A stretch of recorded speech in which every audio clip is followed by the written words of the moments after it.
Hello, and welcome to the Kibbley IT podcast. I probably should start that again. Yeah. Hello, and welcome to the Kibbley IT podcast, episode 83. Just myself and Kyle today. Are you okay, Kyle? Apart from moving your office to a different part of the house, what else have you been up to in the last 2 weeks? I've been back to my old tech ways, James, as you know. I've been having a lot of fun with Google Cloud platform over the last 2 weeks. Reason being is we had a couple of customers who have to run an old Windows app. The app's pretty good for what they do in their business, but it's a bit old-fashioned. It requires like a server in the office and stuff like that. And it looks like Windows XP, doesn't it? It looks like a Windows XP app. I'm not going to say anything about it. It might even be earlier than that, Windows 3.1. Yeah, it's old-fashioned, and we don't like servers in the office. And to be honest, customers don't, because they go wrong or they can break, and then you haven't got your stuff.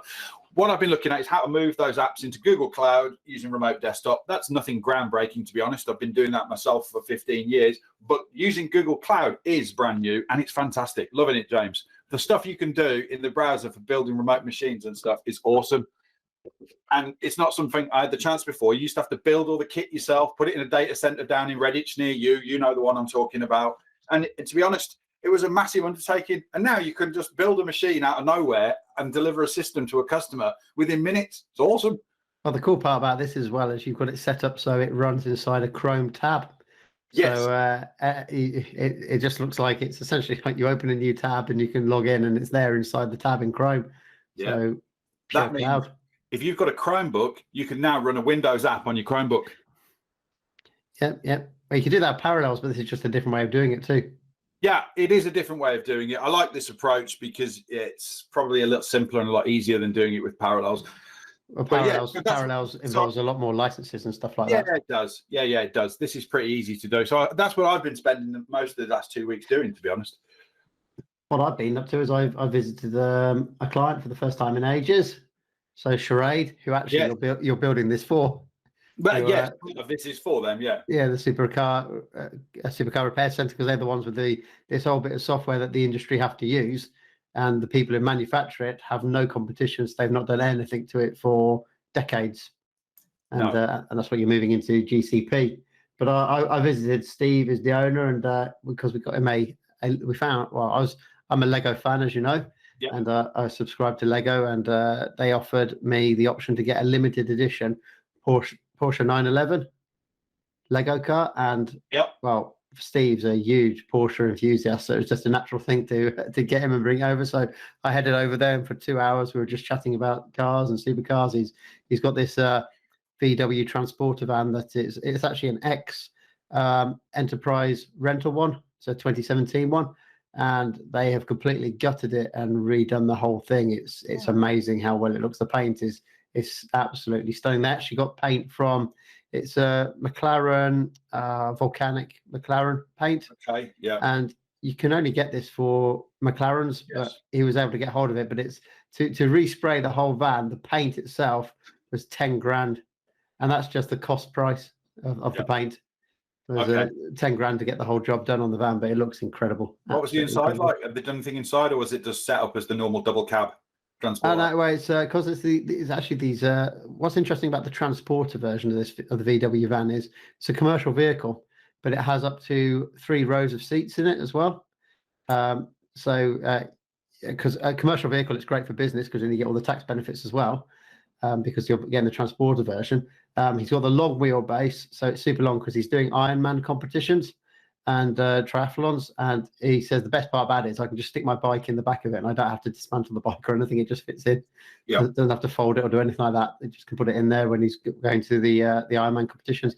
And also, as you know, he races Porsche Boxsters around the country at racetracks, and they kind of uses it as like a crew van to get all the pit team up there and stuff like that for him. I used to have a transporter van, James, before I was working with you. Had one for about 6 months, long wheelbase transporter, pretty much I think the same as what sort of Steve's got. And they are a really practical vehicle if you don't mind driving a van for your family. You get all your family in it, plus friends, plus all the gear in the back. I mean, if you like that kind of thing, they are a great vehicle, no doubt. This one's definitely a head turner when it comes past. I bet it. Well, no, I've seen it. I have seen it. Yeah, it's phenomenal. Yeah. Yeah, he posted it on LinkedIn, and if you go and look for Charade on social media. They've also got some posts of it on their Facebook page as well. And then we had an interesting lead come in from Pakistan, actually, for a company with 2,000 employees wanting to move to Google Workspace. Up to 2,000 employees. We're still trying to work out exactly how many they've got. Well, I'm not sure it's going to go anywhere because it's been a bit interesting trying to get the information we want off them, but we'll see what happens. Yeah, it's been quite interesting. So we have a lead come in because we're in the Google partner directory. Yep. And yes, they are based out of Pakistan, because initially we're always a bit like, hello, who's this? Doesn't sound quite true. And then we spoke to the guy, and he's literally driving in Lahore traffic as he's talking to us. You could hear the horns and stuff going on. And I look up the company, and they really have got 2,000 employees set mostly across the Middle East and Pakistan and India, with some in the UK.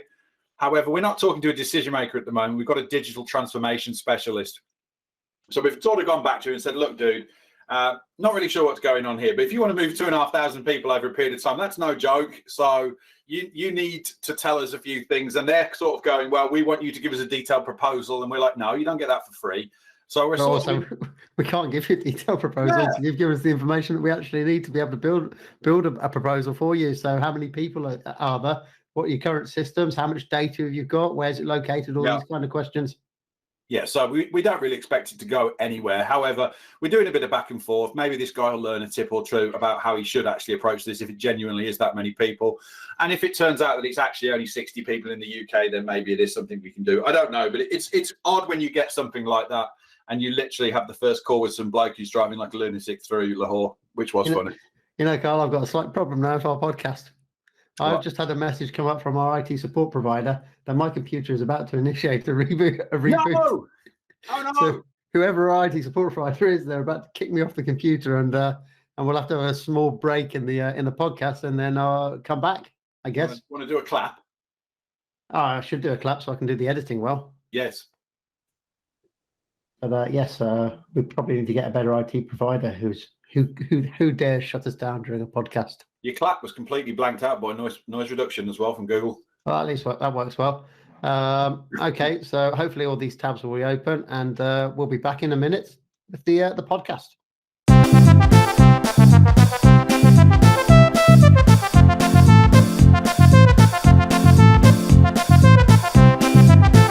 I'm back. Hello. I'm back. I had a Windows update. The only difference I can see is that I have got a new wallpaper on the lock screen that I've never seen before. Fair enough. That was worth the 5 minutes Windows update. Wasn't it? Definitely. So we'll carry on. I believe this is still recording. Yeah, because you stayed in the room, so we're all good to go.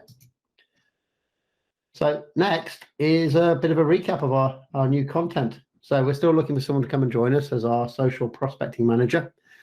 So if you want a job, go to the Kimberley IT website, and there's a big banner across the top saying we're hiring. Click on that, and you'll find out all the details.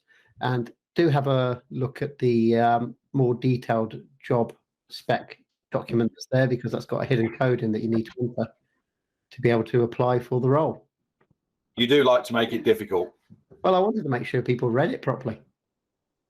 I just want to make sure anyone reads it.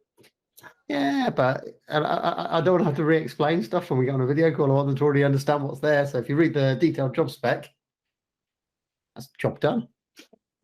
Yeah, I'm just joking around. Yes, it's in there, people. Read the spec. We put out a blog post that tells you how long a Google Meet video call link lasts for. So there's always been this wondering, how long does one of these links last for? So at the moment we're at meet.google.com/FKK-KVYT-NCP. How long does that last for? Well, it turns out the links don't expire. They expire after 365 days after the last time they were used. Oh, okay. So as long as you keep reusing it, that link will be yours forever. Yeah. Which is interesting, because now I've just put that out publicly. Yeah. And we have a recurring meeting on our calendar. It might be the same link each time it's being used. So if you want to Zoom bomb or Meet bomb us, that's how you do it now. And enter that URL the next time we're recording one of these, and you might get on the podcast. Yeah, you can't, because we won't let you in. Well, I might do out of interest just to see who it is. Well, it is the same URL. So if you fancy joining us and you want to be a free guest on the next podcast, bomb. Yeah. On my way. On my way. Let's see if you Open get in. invitation to free guests. The next one is we did a blog post. So it's kind of like a refresh of a blog post. How to register your current email address as a Google account in 2 steps. This is quite a common question in that there's this weird paradox when it comes down to Google, in that people are happy to give their email address to sign up for a Zoom account, a Facebook account, a LinkedIn account. But when you sign up for a Google account, for some reason, people think, oh, if I do that, then does my whole email system instantaneously move to Google? Does everything move to Google, sort of thing? And they don't want to give their email address. So Google does also try and push you to register a free Gmail account, but there is a way you can register your email account just so you can access the services. So for our accountancy clients, they use Google Drive to share documents with their clients, and sometimes clients might want to upload a document back, and they need to have a Google account to do that. And this blog post just shows them how they can register their existing email address as a Google account so that they can log into Google Drive and upload and download data that they want to in a more secure manner. Yeah. Now, the final one is actually about ransomware, and this whole podcast was going to be about ransomware because we'd sort of forgotten about Google I/O, and normally we have the podcast on a Tuesday. So if we had been doing it normally, the podcast would have been before Google I/O took place yesterday. But it just so happens that a few weeks ago, without even knowing about it, we moved the podcast to a Wednesday, and so we caught Google I/O as well. Yes. So the blog post anyway about ransomware is just about essentially ransomware and why businesses should care about it rather than ignoring it. But we'll get to that later. We will go back to that one. Yes. So let's just get into the news straight away. So what happened? Google I/O. It did. Google I/O 2021. I'm going to start. Turned it on last night. You said to me, all the pre-shows on, Carl. Well, I was able to sit down. I'd had my dinner. So I sat down, turned it on, and on comes some music. Now, initially, my cynical self saw these 2 people, and I thought, hello, this is going to be pretentious. This is going to be a bit pretentious, this. However, it turned out to be rather splendid. It was a 2-piece group called Tune Yards with the Blob Orchestra, which is an AI-driven computer graphic of these little blobby characters, like little children's blob characters, and they sing along with the music. And then you're going, no one's told this computer what to sing. This is the computer deciding how to sing along with what this band is playing. Yeah, and it's a blob opera, and the sounds they make are computer generated as well. And it was really good. It was really good. The first song they played wasn't that great because I still don't get the what was happening in that experiment at the start, because that was before they brought in the blob opera, and I think it was like she was singing about cows in a field, and the pictures in the background would change to like cows in a field and stuff like that. And when she started singing about other things, the pictures would change. So I think that what they were trying to show was the AI was recognizing what she was saying and then making this art in the background of what she was singing along to. But then once the blob opera came on, that was great, and they closed with a fantastic dance tune. The first dance tune of the time. Version of Donna Summer's "I Feel Love" with Giorgio Moroder and Donna Summer's "I Feel Love," the original techno record, and I think that was deliberate to show the new modern way that technology is influencing a dance record, and it was great. Yeah, and also the blob opera just works well with that song as well. Yes, it does. All the noises they need. Yeah. So that was Google I/O for you. No. Then it cuts to Mountain View campus and it introduces the boss himself. Sundar Pichai. And off they go telling us some new stuff. And what was fascinating was new stuff number 1, up comes Javier Solero of Google Workspace. Yes, it's the first time in the whole of, I've watched every single Google I/O, and it's the first time that Google Workspace has taken the lead. Google Workspace in the past has always been like number 4 or 5 down the run list, and Google Workspace was right in your face right from the start. And it just goes to show now how important Google Workspace is for Google and for everyone that uses it.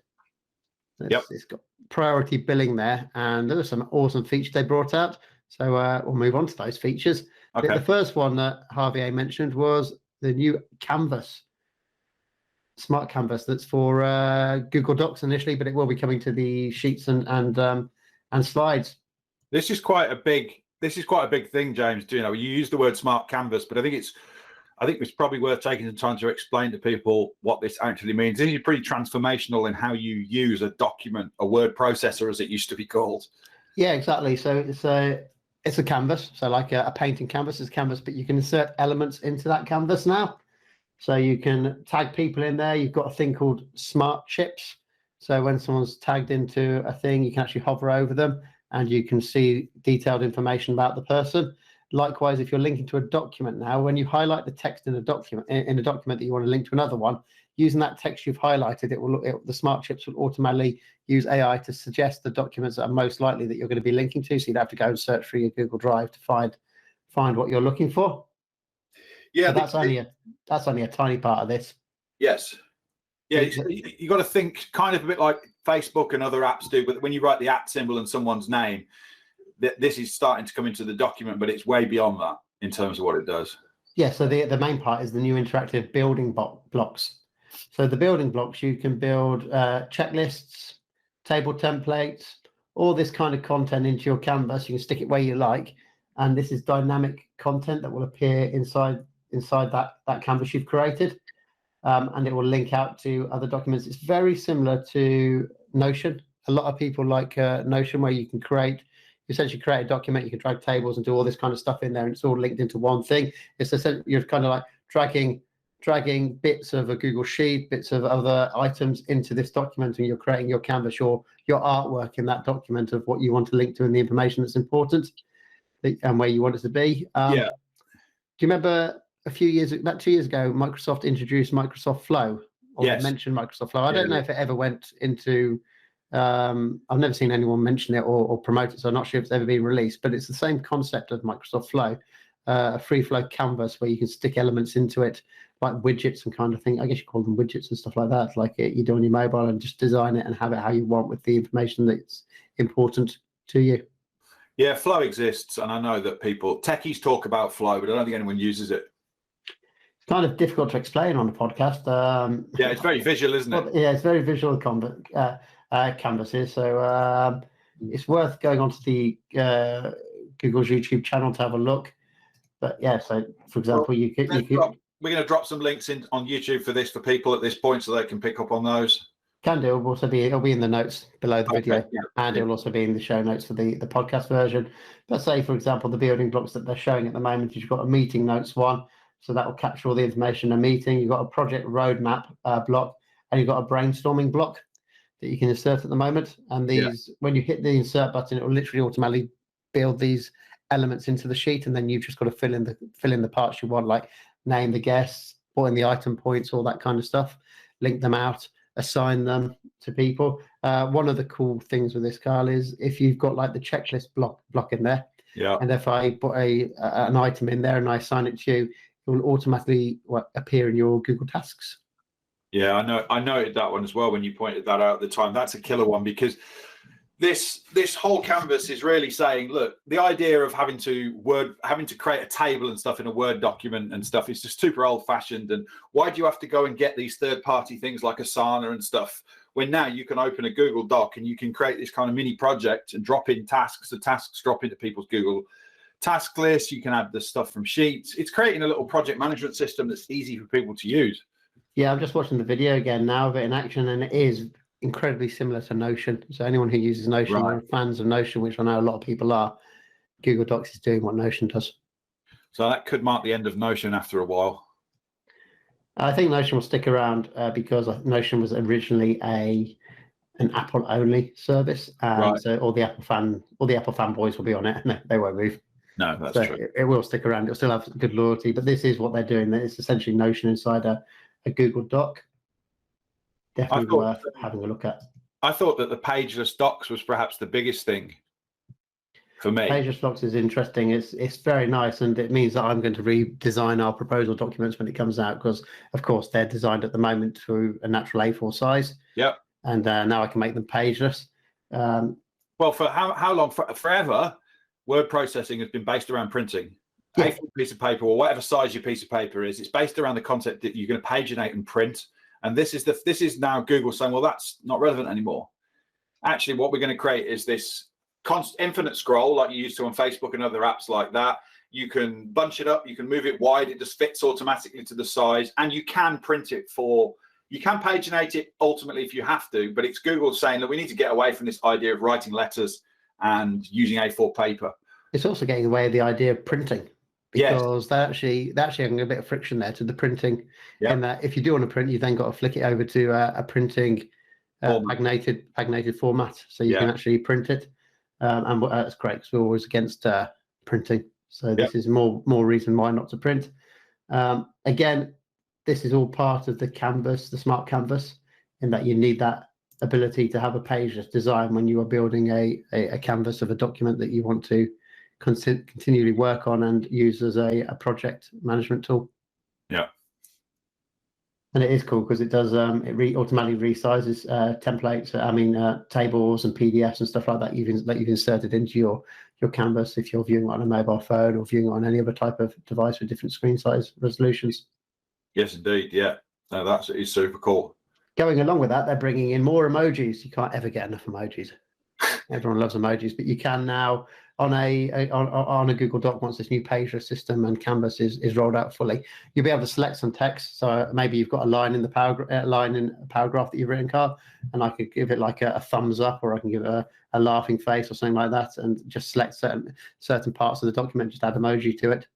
Yeah. My reactions. These are reaction emojis, so they don't actually appear they're not appearing on the document.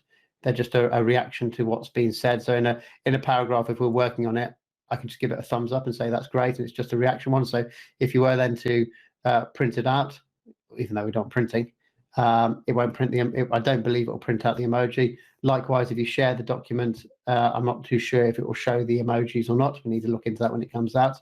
But they're like elements on top of the document, from what I understand. A bit like chat, where you stick an emoji symbol after a chat thing, a reaction. Yeah. It's like a separate element. Now, they brought in something, inclusive language recommendations. So, for example, if you like putting in the word chairman, it also automatically say, "Oh, do you think you should put chairperson instead?" And like mailman, mail carrier. So it's kind of I like fireman, fireperson. Google introduces auto woke. Quite good. Yeah. Auto woke is here. It is you know what, James? I read this out this morning to Kelly here, who's younger than me, and she really liked this. But it's very good, very positive. Auto woke. It's gone down well with the younger generation. I'm still always going to stick with fireman and milkman.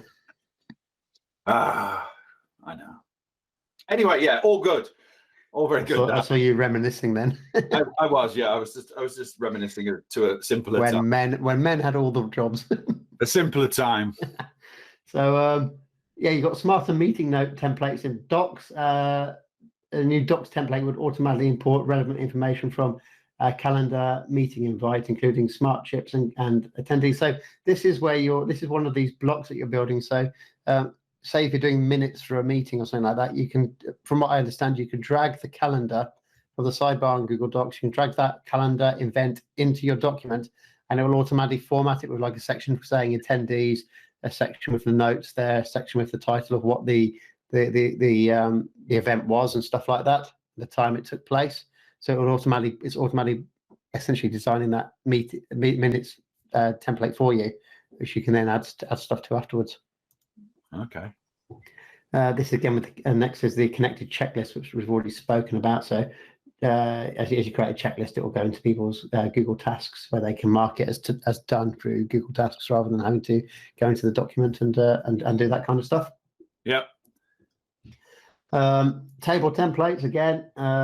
Topic voting tables will allow you to easily gather feedback, while project tracking tables will help you capture milestones and status on the fly. So actually, this project tracking tables is interesting because they're doing something very similar in Google Sheets as well, that they've shown a timeline view, which is basically an automatic Gantt chart built in Google Sheets for you. Yeah. So you have one sheet where you enter your dates, times, people it's assigned to, the tasks required, and then on the timeline view, it'll automatically create a Gantt sheet based on that information for you. Yeah. And I know that's going to save so much time for some of my clients, because I've been in clients where I've seen them manually building Gantt tables in Google Sheets. Yeah. To manage projects for clients and stuff like that. and this is just going to automate that whole process for them, which is brilliant. Yeah, it is. It's really good, that. And finally, it's rolling out right now, actually, video calling from directly inside your doc, sheet, or slide.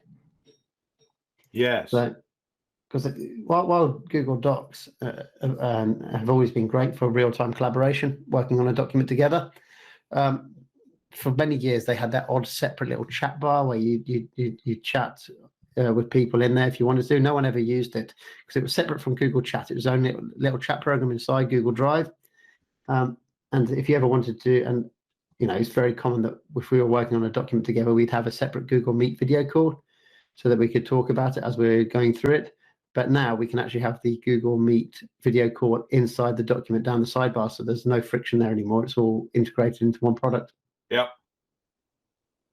And that's going to be handy, and I think that's probably going to be the most used new feature out of all of this stuff. The Google Meet down inside the document you're working on, especially on the companies that collaborate massively. Yeah, for bigger teams, I'd definitely see that being used more. Did you see about the live captions and translations coming to Google Meet? Yeah, 5 languages already. Yeah, so they're going to have. It looks like it's only one way at the moment. So if you're Spanish, Portuguese, French, or German, if we're on a Google Meet call with you, because Carl and I only speak English, it will translate what we're saying in English to those languages. At the moment, I don't think it does it the other way. So if you're Portuguese and we joined a call with you, we wouldn't be able to understand you back, but you'd be able to understand us. Yeah. So hopefully two-way translation will come soon. Yeah, that's pretty cool stuff to be able to do that. I've not read about this one. More assisted analysis functionality in Sheets. So are you on the the blog post, the 12 Google Workspace updates? Yeah, it's just it's down there. It looks like it's another way of giving you recommended formulas for what it thinks you're trying to do in a Google Sheet. Yeah. Which would have been useful actually a few weeks ago when I was creating that Google Sheet, and I need to get you to come in to look at some formulas for me. If I had this, it might have been a bit more useful because it would have probably suggested the formula that I needed to use. Yeah, it'd be good to see how that kind of works, and how it suggests what you want to do. It'd be interesting. And Google Chat. So inside Google Chat, at the moment, you can already do this. So if you load up Gmail and go and start a chat message with somebody, you can share a Google Doc, and then you can open the Google Doc inside of Chat and have the chat down the left-hand side and the document on the right-hand side while inside Gmail. And that is also coming to Sheets and Slides very shortly. I think it may even be rolling out now. Yeah, that's because that just makes me look at that and then just think, really, Outlook, really? And again, it's all smart Canvas driven. So Sheets and Slides will be getting Canvas as too, which just allows a lot more flexibility for Google to be able to do and improve features much quicker on those documents. And then there was also some admin stuff that came out, which was pretty cool. That end users won't know about this, but one that I really liked, Carl, was the Alert Center enrichment with a virus total threat context. Sounds fun, doesn't it? Yeah, so what this is it's just giving you an insight into mail delivery. So sometimes you can get an email that goes through Google spam filters, and then it gets detected slightly afterwards, and it gets called a post removal. So it will remove the email from the person's inbox. And we had one of these happen a few weeks ago, and at the time the information wasn't great as to why this message had been removed. Now with the virus total thing addition added, it now tells you what it is. So they've got an example out here of a screenshot of a post delivery detection, and it's saying that 65 security vendors flagged this file as malicious. So if we'd had that information a few weeks ago, we could have explained much better to the end user why an email that they'd seen in their inbox had been then removed at a later date. Yeah, absolutely. It just enables us to have a little bit more insight as to why something has happened, because although we trust Google to do what it does correctly, it is interesting when you actually know why and what the reason was behind it. Yeah, and there's a couple of reasons it will show you now. So it'll show you indicators of compromise, which I just mentioned, a threat graph. This is a visual threat relationship graphically so that analysts can easily make an accurate determination, and multi-angular detections. In the wild, details and one-click search pivots are all coming, which is great and interesting, but not really topics for a podcast. No, this is all good for text. Go and read it in there. One thing that's great, though, is they're bringing out user blocking in Drive. So it's rare, but it does sometimes happen where you can get spammed in Drive, where someone knows your email address and they keep sharing documents with you. And those documents will typically then start appearing in your shared with me folder down the left-hand side. There's not really much you can do about to them apart from right-click on hit remove.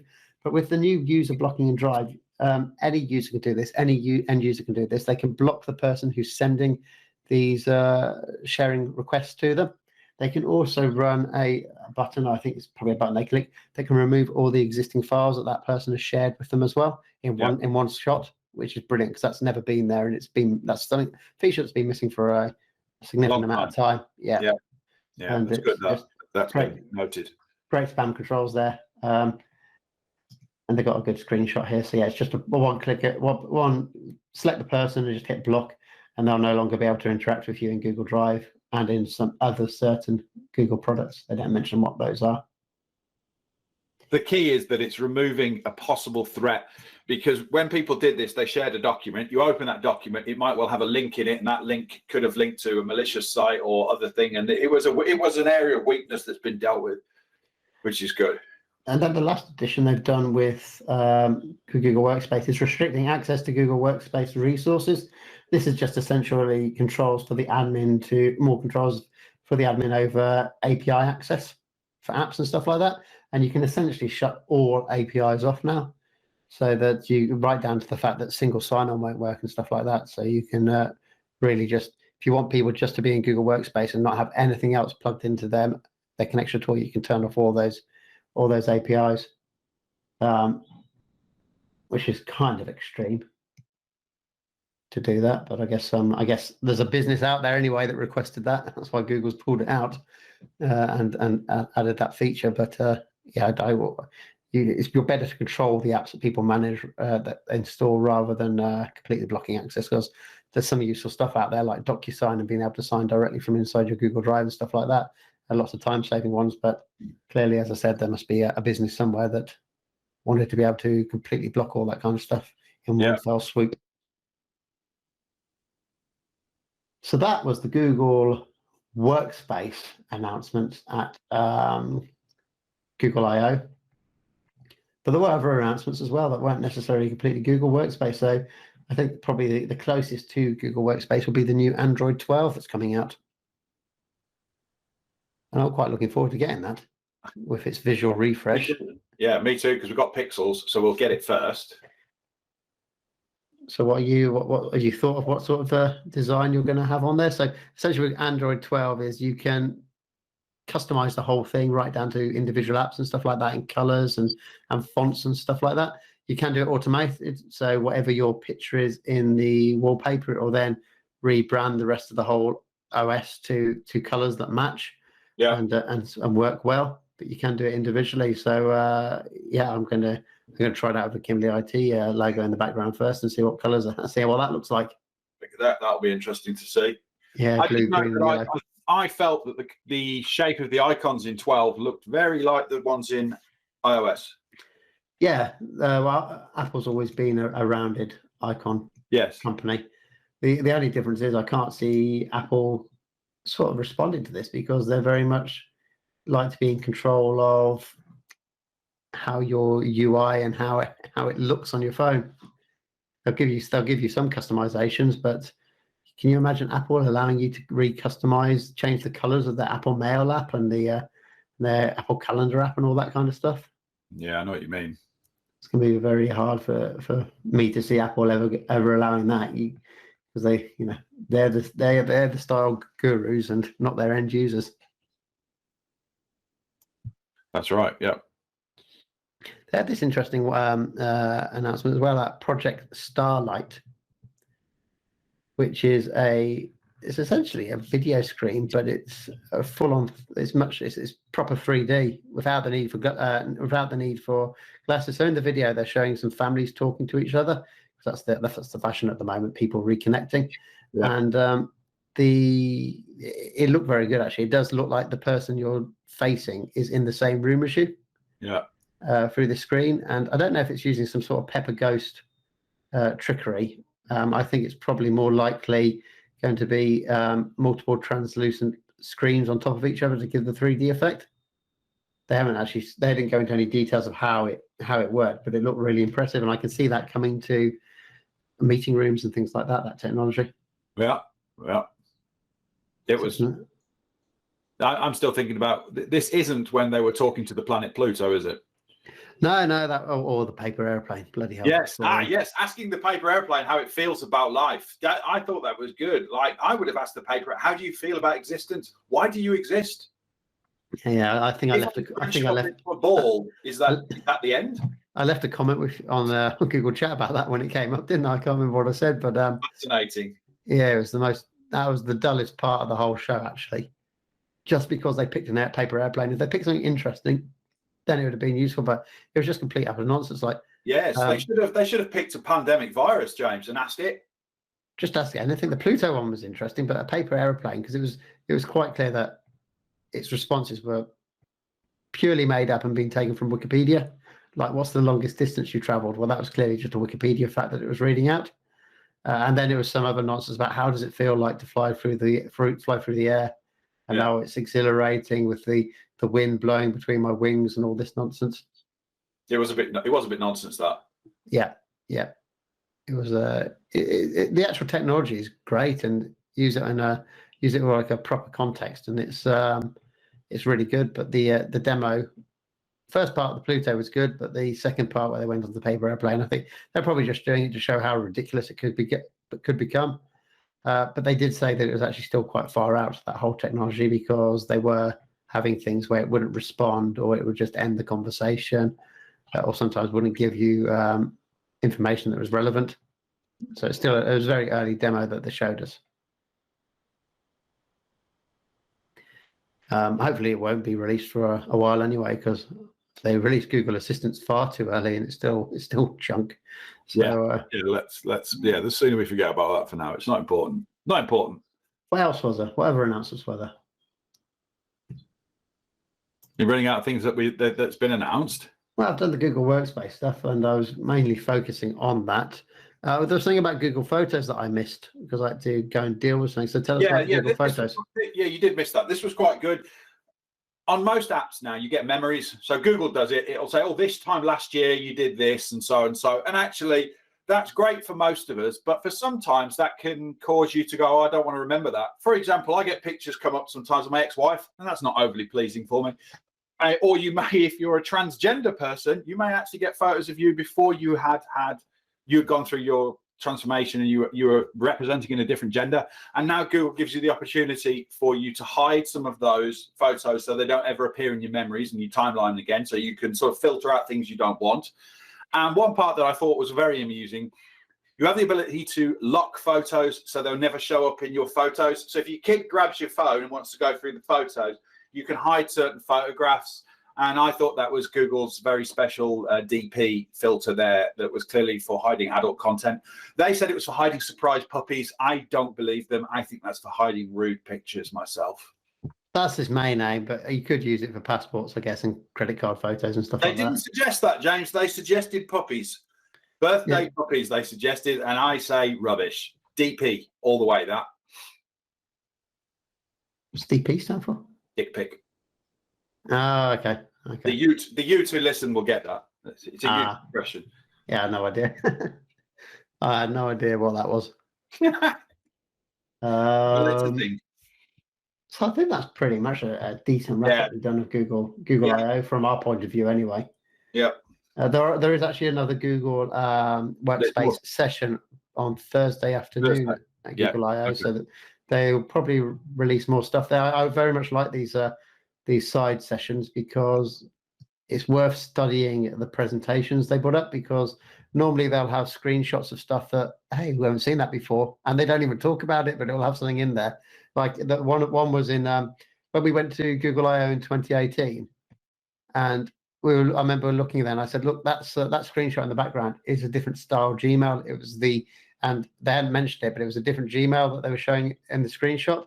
And that's what got released about a year later, the refreshed Gmail. And it was in the 2018 screenshots that they stuck on the screen. Right.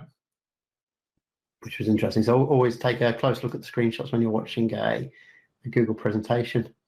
So I guess the next thing we'll move on to is ransomware everywhere, because it's unbelievable at the moment how much is coming out. It's pretty bad.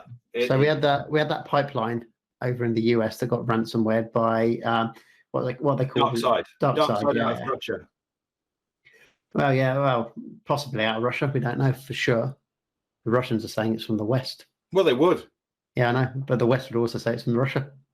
Anyway, but criminal gangsters, some sort of criminal gangsters, basically compromise the computer system of a pipeline that distributes oil to most of the northeast of the US, resulting in real issues.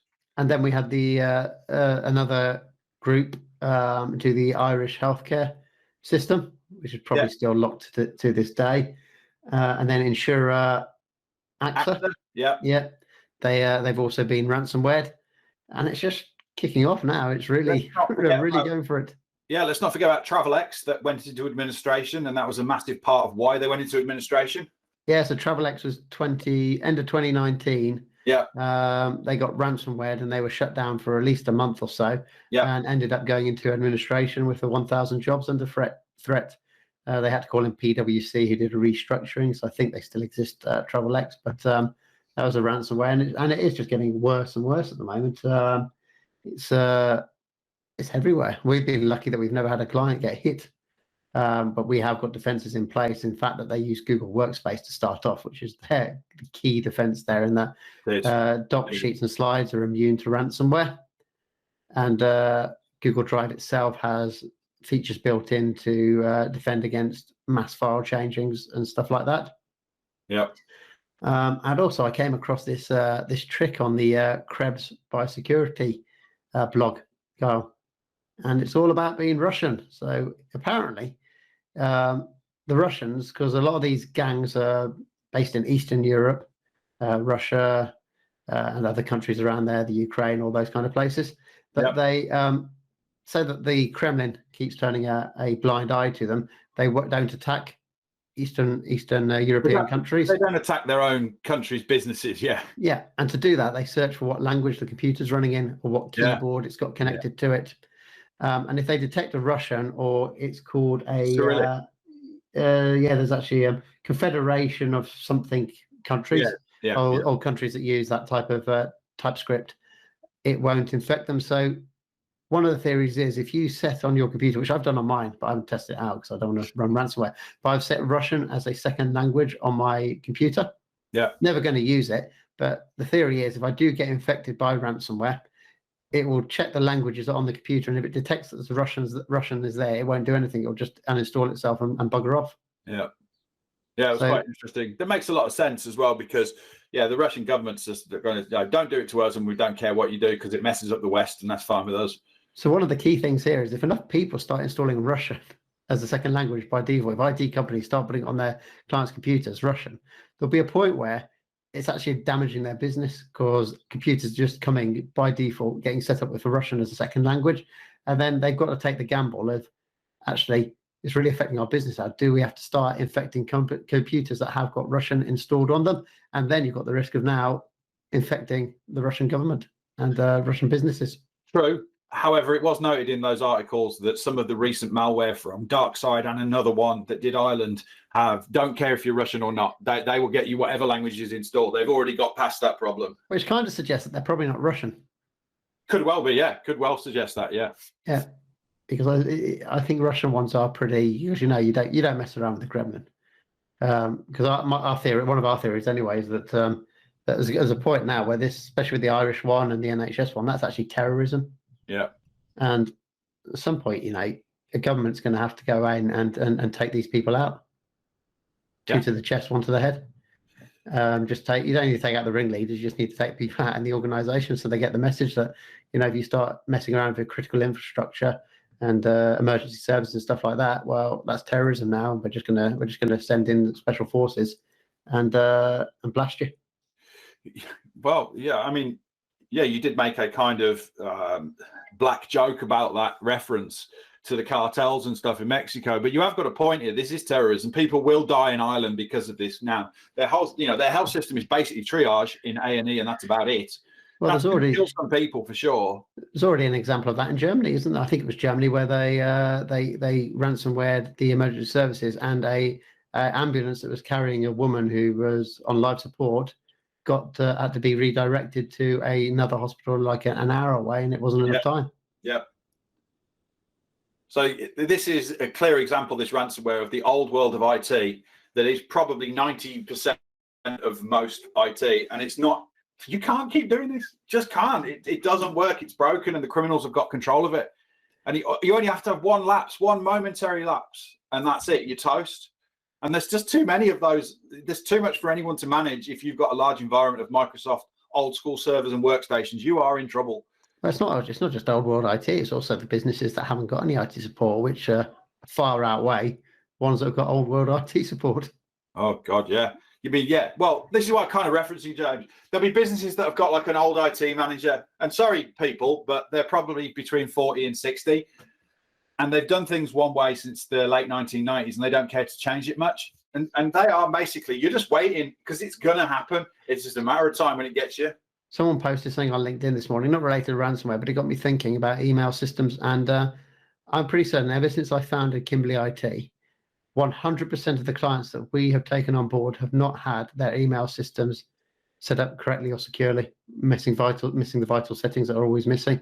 Yeah, I don't think we've ever onboarded anybody who's got those settings in place. And again, these are businesses that in some cases they had IT support previously, other cases they've had no IT support. So out there's so many businesses that are just waiting to be. They've got incredibly lucky that they haven't been hit by ransomware, essentially. Yeah, and that's the margin for that not happening is getting less and less now. Oh, you know what? It's like we guarantee to all our clients, even though they've got IT support from us and we're looking after and protecting them, we guarantee that they will get hacked one day. And our job is to minimize the damage when that day occurs, because hackers are always trying to find ways around and beat software. And one day they'll get lucky and they'll do that. And then someone will have to roll out a patch to fix it. Well, and that's why they get caught out. That's why we guarantee every client they'll get hacked at some point. It happened to me, James. Recently, I got a notification on my phone. Someone has tried to log into your Instagram account in Kansas, Missouri. That's from Instagram. I knew it was genuine. I thought that's interesting because I have a completely unique password for Instagram using Bitwarden, and I don't use it anywhere else. Now, they couldn't get into my account because I have two-factor authentication set up. So I went in via Instagram, changed my password, and that's sorted out. And what is that? I've been hacked because somebody had my password. Yeah, it's interesting, that one, because it's either Instagram's got a leak or Bitwarden's got a leak. Yep, because I've not used that anywhere else. So yeah, but that happens. No one's fault. There's been a leak at Facebook. They're not going to tell you for a while. And that's why if you don't have two-factor authentication, they're into my Instagram account. They'll have changed my password, or they'll be up to no, or they'll be then sitting on it thinking, what else did you use that for? And that's how it happens without you even noticing. And it just highlights how lucky these businesses are that haven't had IT support that they're running at the moment, because even, as we said, even a company like us, we guarantee our clients get hacked. Yep, we guarantee we'll get hacked. So yeah, it's only a matter of time. And if you're not prepared, it could be business ending for you. I wouldn't like to be given one Bitcoin price to encrypt my data. Wouldn't fancy that much. By the way, I just need to tell you something. No, on Android, you can change your ringtones for individual apps. Yes, right. They have the default one. So on the Starling bank one, I've now got a whenever we get paid by a client, because it just went off, whenever someone pays us, I've got the coin collection noise from Monzo. Sonic. Yeah. So it plays that noise. That noise is actually included on Android, so you don't have to go and download it. Cool. It's a very similar noise anyway as the noise it made when you used to jump and collect the coins. It might even actually be from the Mario games. Yeah, okay, I'll have a look for that. That's cool. But yeah, it just went off, so I just need to mention that before we get moved on. But so where do you think ransomware is going to go next, Carl? Because I read actually something that they're starting to do double encryption too. Yeah. So even if you get encrypted with somewhere where someone's developed a decryptor to decrypt it for free, they'll encrypt it twice now with a different method of encryption. So you've now got to get through two.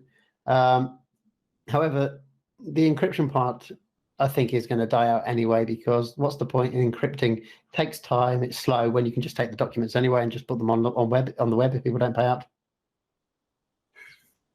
There are the ransomware gangs that do that. It causes you a direct problem because you can't do anything. And that's a big problem.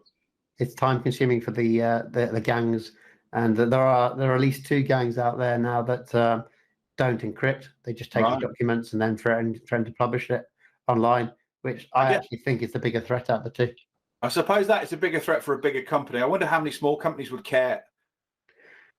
Well, they probably wouldn't care until a client finds that their data's online. When if there's someone that happens to do a search for themselves and it comes back with their records that this company has, and then they get have to contact them about it. But yeah, I did read, James, that one thing that they do, I believe, is they will take your data, publish it online, then search through that data for contacts for who the data belongs to, and then contact them to say your data has been published here. Yeah. In order to embarrass you or get you into a lawsuit or other stuff. Yeah, they'll go through and look for clients, and then not only that, they'll threaten the client as well. That, hey, I've got your data because I hacked into this company that you bought some stuff off. And if you don't want me to put it online, you need to pay me too. It's no joke, isn't it? Yeah. And now the government's also proposing a regulation for MSPs, for companies like ours as well that look after other people's IT. Possible regulation could be coming. Yeah, I have no problems with that. I think it's a good thing to do because there's so many.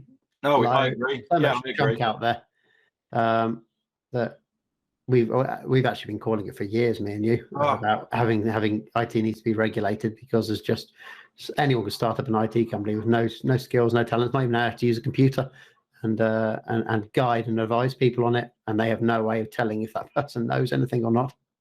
Well, I'm already I'm seeing that only this week with that a provider of a hosted desktop that for people who use Sage Line 50, suggesting to the customer that they don't need to worry about backing up Sage using the Sage application. They'll take care of it.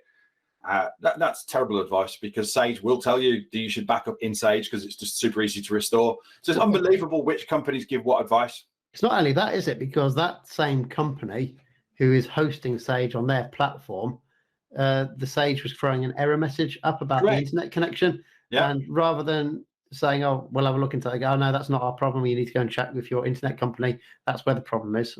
What? That's got nothing to do with the problem. The problem is it's on your hosted platform. So you've got control of all those elements and how it's connected to the internet and your data server and all that. That's clearly where the problem is. Why don't you go and look into it yourself?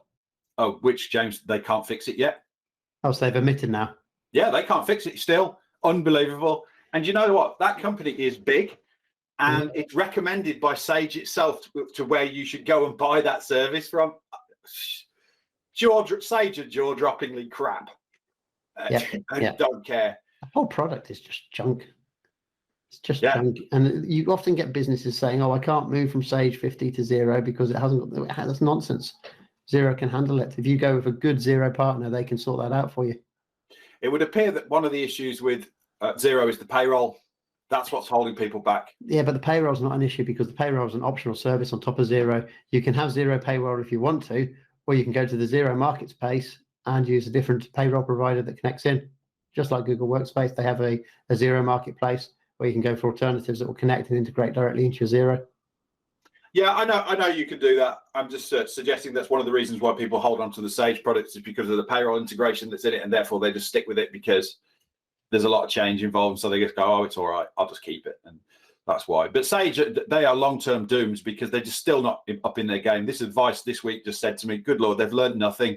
If they've learned nothing from what Zero's done to them, they deserve to go. Yeah. Well, it'd be interesting to know how many customers they are losing. Because remember, there was that article about 24 months ago in the, I think it was the Times newspaper or the Financial Times, about how Zero is just completely in free fall. So meet Sage. Yeah, Sage even. Sage is, yeah. They're not doing well at all as a business, and it's not surprising. But I think that's it, really, for the podcast this week. Unless you've got anything else you want to add to that discussion? No, we've got plenty there.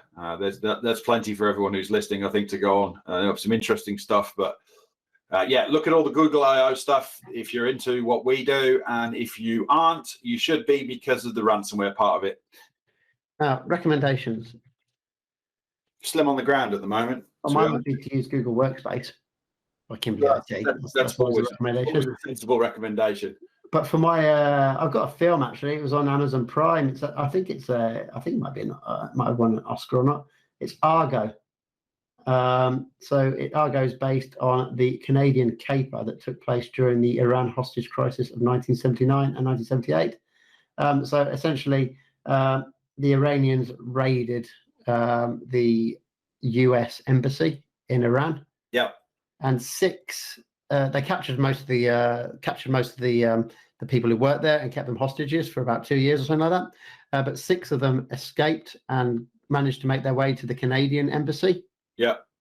And the Iranians had no idea that 6 had escaped, and they were hiding out in the Canadian embassy because the US shredded their documents as they were leaving the embassy to destroy it, because the furnace broke and then they'd start shredding. And it turned out the Iranians got sweat houses full of children to put the shreddings back together. And then they spotted that there were photos of, because they had a photo book, and there's photos of 6 people that weren't there. Yeah. And the US were worried that if no one knows that these 6 people are in the Canadian embassy. Yeah. And so if the Iranians raid the embassy, they'll take them out and they'll execute them. Because no one knows about it. It can be done on the sly and show what we'll do to the US.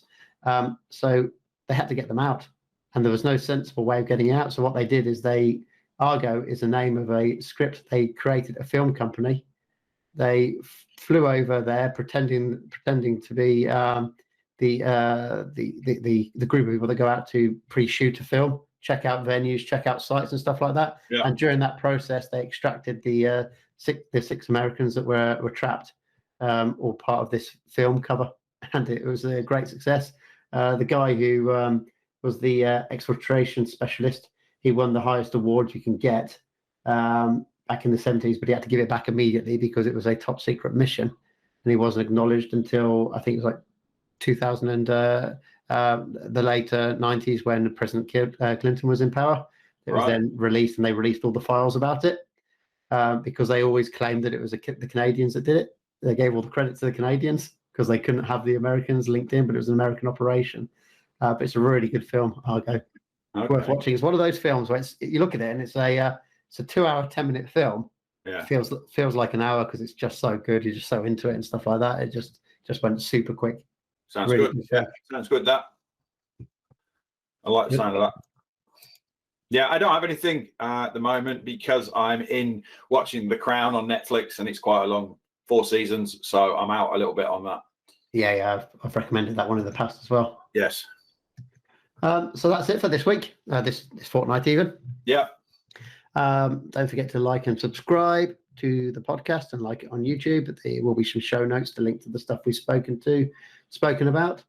And if you need to get in contact with myself or Kyle, we're on LinkedIn. Or you can go to the website and book a video call. Only if you want to buy our services, though. Yes. Don't want a general chit chat on that. And and see if you can break into this podcast when we next record it. You'll have to get the timing so when we record it, because they're kind of secret. So keep checking. Yeah. See who bombs us. Thanks for listening. See you later. Bye bye.